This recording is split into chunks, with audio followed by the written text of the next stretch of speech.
Afterward, Earl Thomas broke his public silence. Thomas had pushed for either a contract extension or a trade and got neither, but said he was lured back by the stark financial reality of continuing his holdout. Denver, the Seahawks had much to lament Sunday in a 27-24 loss to the Broncos that saw many of their latent fears come to life. But they also had things to savor, and perhaps nothing more than this: Earl Thomas playing with fervor and impact, the 3 hours or so of game action serving as a sanctuary from all the distractions and recent turmoil. During the game, "I'm not thinking about it," Thomas said. "I'm out there having fun with B-Mac, strong safety Bradley McDougald, and the guys. I'm not thinking about it in the game. But when I get asked about it constantly, it definitely crosses my mind." The "it," of course, is Thomas's rancorous holdout, which abruptly and unexpectedly ended last Wednesday, at a point when the Seahawks were girding themselves to play much or all of the season without him. But now they have Thomas for the duration, or until he's traded, always a lurking possibility, and he immediately showed just how valuable that can be for a team in transition, one still trying to find its way. On Denver's second possession, Thomas read the eyes of Broncos quarterback Case Keenum, baited him to throw in the direction of Demaryius Thomas, then darted in front for the easy interception. It was vintage Thomas, an homage to the old Legion of Boom, of which he is the last remaining founding member. "Obviously, I have confidence in myself," Thomas said, "but it felt good to actually see myself go through the process and make that play. I thought I had a pick six. It felt good." After a mystery over how much Thomas would play in his season debut without the benefit of a training camp, save for 3 practices, he missed just 10 plays.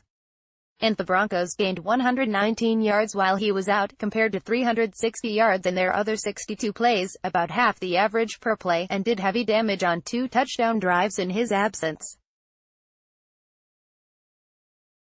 Afterward, Thomas broke his public silence, speaking to reporters for the first time since the final game of the 2017 season. Thomas had pushed for either a contract extension or a trade and got neither, but said he was lured back by the stark financial reality of continuing his holdout. "Me and my agent talked about it," he said. "We understood I had a lot of money on the line. I couldn't just throw it away. So basically I decided to come back. I'm glad I did." Indeed, Thomas appears by all accounts to have been embraced by the Seahawks players, and to have thrown himself back into his old job as their free safety, despite whatever distaste he might still have over his contract status. Asked if he can put the acrimony behind him, which included the disrespect he noted in an Instagram message announcing his return, he replied, "I'm going to try to do the best I can, try to work my way through it. I've got a great team behind me. Does he want to stay in Seattle? If they want me, yeah." After his return, Thomas said, "Guys welcomed me back with open arms. It was a smooth process. The coaching staff gave me my space to get through it. It's just a learning curve trying to pick up on the new stuff." Yes, even Thomas, the senior member of the Seahawks roster, was not immune to the challenges of picking up the changes to Seattle's defense under new coordinator Ken Norton Jr., while also learning to communicate with a new set of players. "It's a new team," defensive end Frank Clark said. "So when you've got a guy like Earl who's just getting back in the building, he's going to do what he's going to do.